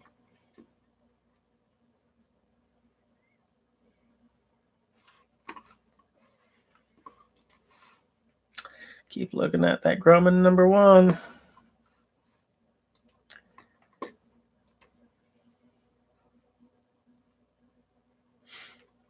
Have any of you guys read that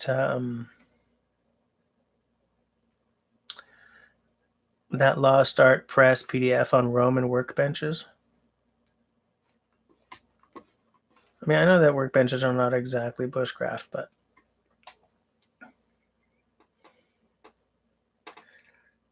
hold on. Favorite song, Through the Fire and the Flames by Dragon Force. I'm going to check that out too. Buy from the second section. I probably will. Yeah. It's the Ski for Sutherland is posting music vids to Y2. No, what? Really? Really? Kiefer Sutherland is posting music vids. That sounds interesting. He said not, you know, not clicking on the... Where's their seconds section? Is it the clearance section?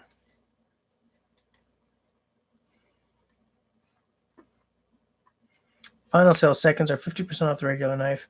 Seconds are new, unused, scratch and dents, engraved with an S for second on the back of the knife blade. Yeah, Simone's number 4 is a second, and I don't see any problems with his. It makes no sense to me that it was a second. I don't know why. I don't know why they considered it a second.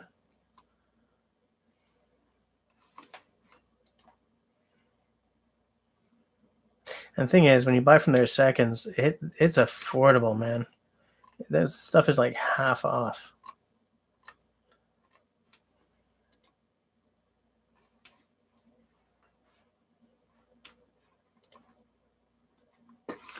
Yeah.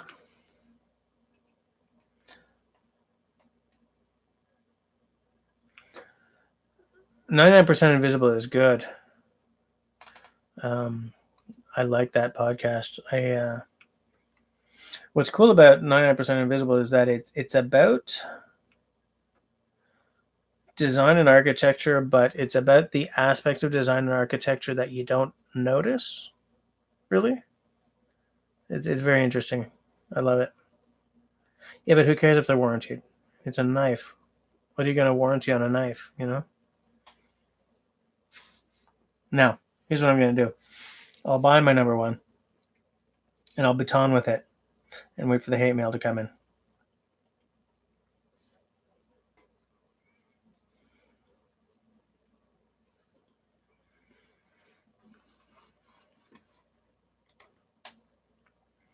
Booty boo doo dee doo dee boo dee boo boo.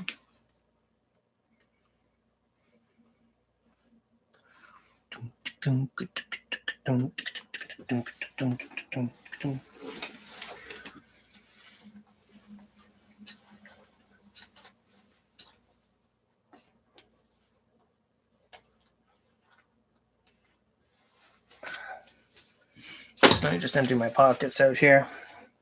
I find that I feel more legit if I have empty pockets.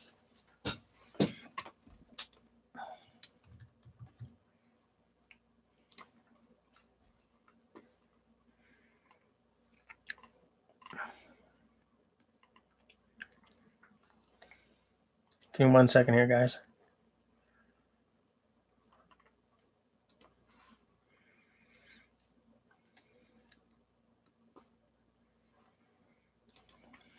There was something else I wanted to talk about with you guys, but I don't bloody remember what. I talked about Yulia Kaltoff's TEDx talk, right? What else did I talk about? I also mentioned how broadaxe will travel. I posted both of those.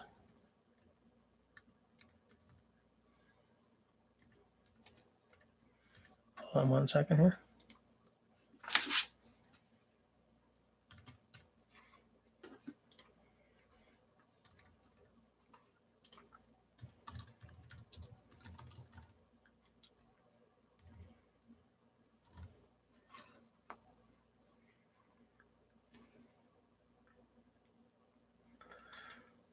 Do do do do do do.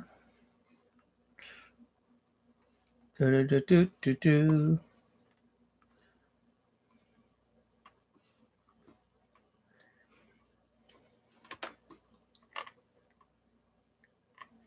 Do do do do do do. Okay, where are we?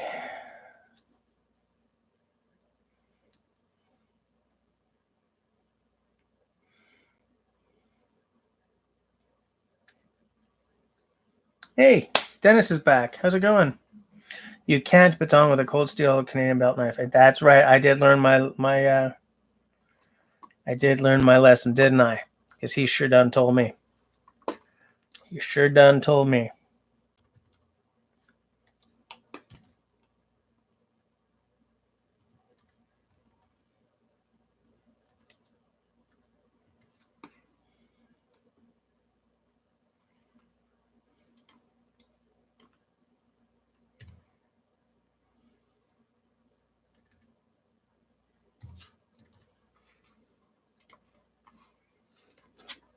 Do-do-do-do-do-do.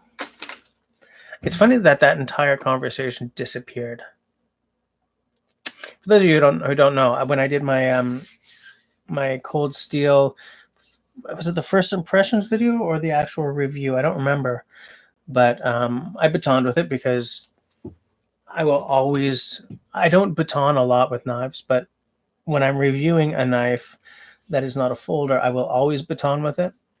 And the theory being that I'm not a prepper, I'm not a survivalist, I'm a bushcrafter, but if your bushcraft trip turns into a survival situation, then you don't want your tools to fail on you. So I will always baton with a knife, because you never know if maybe you're fell out of your canoe and all you've got's your knife or something, you know. So yeah, I did baton for the purposes of the review with the cold steel Canadian belt knife, little rat tail tang, little plastic handle and everything. And some dude trolled me really hard about it. Like, not just a little one-liner, but like 3 of those or something. And I just said, and I explained, no, I don't tend to baton, but when I'm, for the purposes of testing, because we need to know how far these things can go before they break, if blah, blah, blah. And he just, man, he wouldn't, boom, boom, boom. And I was like, holy cow. And then I mentioned it, I think, to Outdoor Dauber or to Simon, and next thing I know, it was gone. So I don't even know if they actually saw, well, no, Outdoor saw the exchange. I mean, he was being unreasonable, right? He was going after me for the joy of it, I think, at that point. But because it's my channel and I'm trying to maintain a certain professional image, I didn't rise to the bait. I didn't gun for him, I kept, well, thank you, that's your opinion, thank you for hanging out, kind of thing. But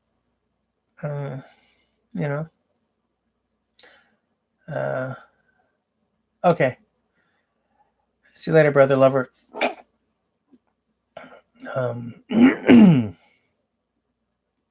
Where was I?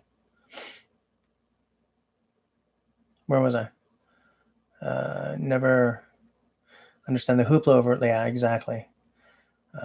Nice to see Canoe Hound is back. Hey, Dennis, do you ever baton with a knife?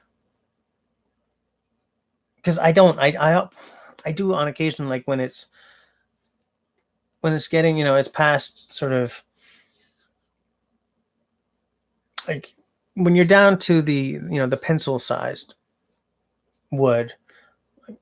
I'll put my knife on. I'll give it a bap with the heel of my hand or something to just start the split or whatever. But I don't do a lot of. Sometimes I do it for the sake of pedagogy in my videos. But when I'm out and I'm not videoing anything, axe, chop, chop, chop, knife, batoning, tiny things maybe. But some knives are batoning monsters. And if you look at I don't know if it was an old Boy Scout manual, something real old, man, they were all about it. They were just calling it splitting, I think. But I don't remember that. I don't know. I don't seem to remember the word batoning being very old.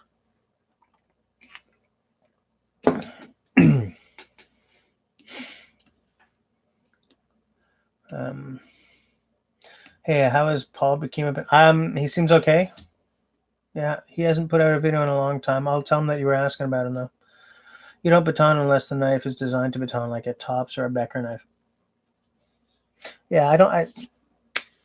I think that people get up in arms over a lot of stuff. I really do. We're in a Facebook world where there are the professionally pissed off everywhere, and that spills over into everything, man. It's like, and because as soon as you're making videos, then I'm not a famous person, but I am in a very small way a public persona because I put a video out every week and invite people to watch it and comment. And so at that, you have to accept the fact that you're going to get trolled. It's going to happen. Everyone gets trolled. Everyone gets and everyone gets trolled. Why would you, Tyler? Man, that's what I think happened, Zach. I think he deleted his first comment because I think he may have run off at the mouth more than he intended to. Like, I don't think that I made. Well, of course I made better points than him, but I don't think that I embarrassed him into quitting. I think he may have gone further than he intended to and just erased it,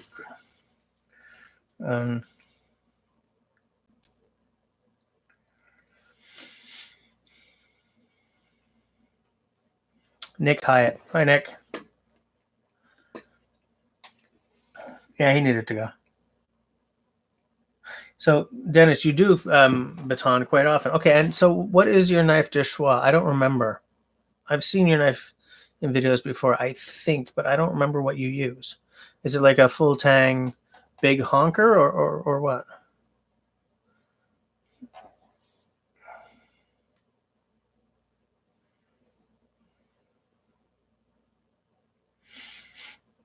You're in your basement in front of your computer, yes? But you don't beat the crap out of your. No, of course not. And I don't feel that batoning is necessarily beating the crap out of your knife. In the few cases where I do baton, I use a piece of wood to whap it with. I don't use the back of an axe. I don't use a metal hammer.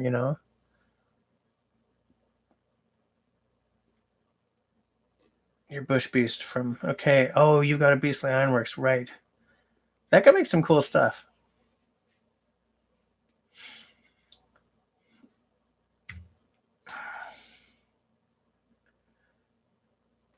Oh, you got a triple X knife as well, the X1, right? Okay. Also cool knives. Triple X is out east, eh? Am I remembering that correctly?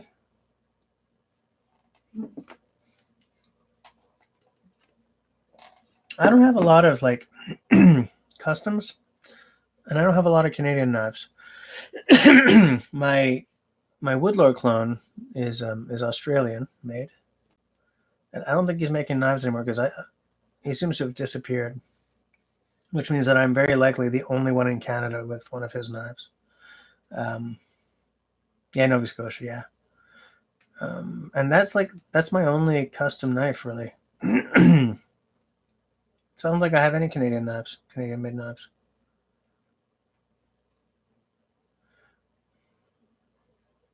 Yeah, not one.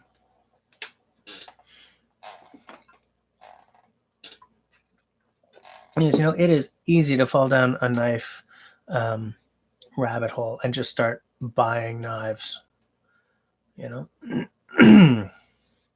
I don't want to do because I don't want to end up with a collection. I don't want to end up with like 10 knives that never get used kind of thing, or 20 knives that never get used. I want to, there are tools I want, but I don't ever want to have so many of them that something sits in a box. I always want to have few enough that I can keep everything in the rotation. That's why I'm down to 2 bass guitars, right? I could go up to 3 easily, but I found that when I had like 4 or 5, there were ones that just sat here all the time. And anything that's made, I feel, should be being used. So I would rather, if I have something, no matter how gorgeous it is, if I have something that never gets used, I want it sold on to someone who's going to love it and get it on stage if it's a bass, or in the woods if it's a knife or an axe,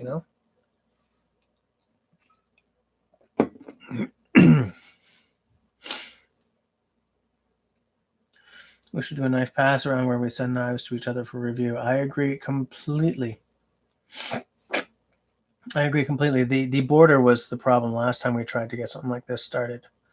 But the way I figure it is, if we could do it where it's shipped from one Canadian to another, then it crosses the border once, gets shipped across, and then gets sent back to the original guy if he wants it back, then it becomes more doable. But the more often it crosses the border, the more a male corporation is making money making bank off of us.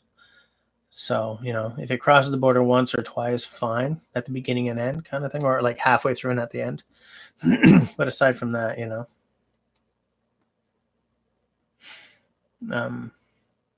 so if we really, because every now and again we sort of try to get something started and it never goes anywhere. So I think if we want to do this knife pass around, we can take it offline and email me here, okay? And set up, because I don't want to make it exclusive only to Canadians. I think if you're a viewer of mine and you want to be in, it's just like, say we're starting with me. I've got this knife. Pretend this is a really expensive or a really spectacular or a cool knife. It is a pretty cool knife, but it's very affordable. And I'm sending it to Dennis. I'll just pay the shipping. But if I'm suddenly sending to Outdoor, do I pay the shipping, or do we each pay half? Like, do I pay half and he sends me half? Because then he's also going to pay the shipping to send it to another guy in the States, right? So how does that happen? Because I would like it to work out so that whoever ends up shipping it across the border doesn't feel like they're being unfairly treated. And I don't think it's fair to ask everyone to pitch in either. You know what I'm saying? So I don't know.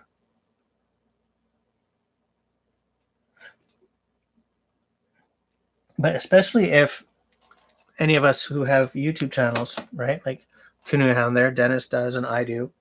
If we do a video on it and sort of say this is being passed around, I think that would be really cool. I think it was Blade Forums. There was a knife forum I used to be on. I'm trying to remember. I think it was just called Blade Forums or something. There were some guys there called a group that did this. I think they called themselves the Gauntlet, and they would send a knife around, and each of them would put a post. Here's my review of how the knife stood, held up.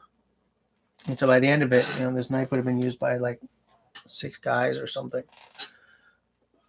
I don't like names like the Gauntlet or any of that crap. Forget that, but you'd offer your personal BHK feather stick for review. It's a gift, so you want it back. Yeah, the idea is that whoever sends the knife out will get it back, and whoever has it at any given time, let's say they can, they got to get a review out maybe, or they got to, try it and either post something or post a vid or let us know what they think or whatever, like within a month kind of thing. Does that seem reasonable?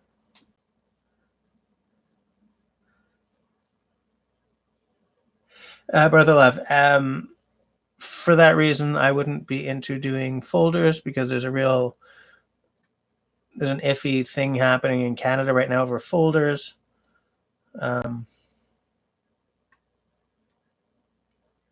But I don't know if, like, I don't know what else you really have to worry about up here. I don't know what the laws are like in the States.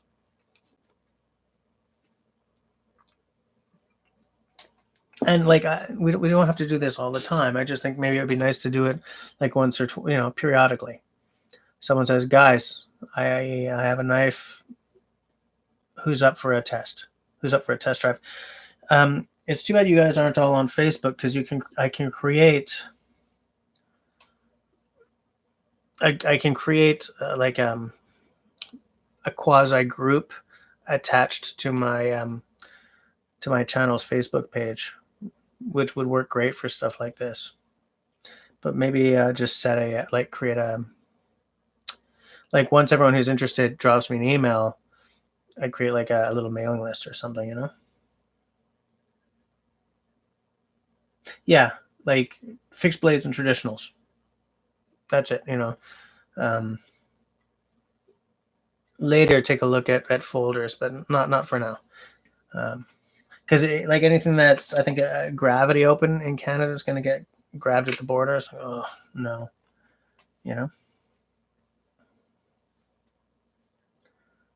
So I don't know. Whoever's interested, drop me a note. I know that there's some guy. I know that there are some guys who aren't here with us tonight, so I'll bring it up at the next live stream as well. Or maybe what I'll do is I'll create a post, a Facebook post, an Instagram post, and a YouTube post. You know how you can get posts? By the way, all of you guys, I put up a poll. And some of you have already answered, but answer my poll and let me know what platform you watch my stuff on, if it's PC or tablet or mobile phone or TV or whatever. Because I have a medium to long-term plan. Well, it's probably more like long-term now that I'm about to spend $800 on music stuff, but of what resolution I should be posting at some point. Seeing if maybe I should be kicking it up to 4K or not. That massively depends on what percentage of my users watch on what platform, kind of thing. So you're all familiar with the posts on Facebook, right? Like, you sometimes see it's not a link to a video, it's like a post. My latest one is a poll. So please go and check it out and answer. And so, yep, Simo's right. It is past 11 now, so I'm going to go and do the getting ready for bed stuff. Because let's face it, a kid with a double ear infection is probably going to wake me up in about an hour, crying, making me feel bad. Aside from that, I'll see you guys at least next week. I may try to do another couple of impromptu live streams during the day or something. Just short little guys, if I want to talk to you guys about something. But aside from that, thanks for hanging out with me. That's all she wrote. And I will see you guys later. Please, if you're interested, get that email address before you sign off, okay? Brother Love wants to talk canoes next week. Dennis, be around next week because you're like my canoe guru, and I want to talk canoes because I want to buy one. So I'll see you guys later. End the stream. Bam.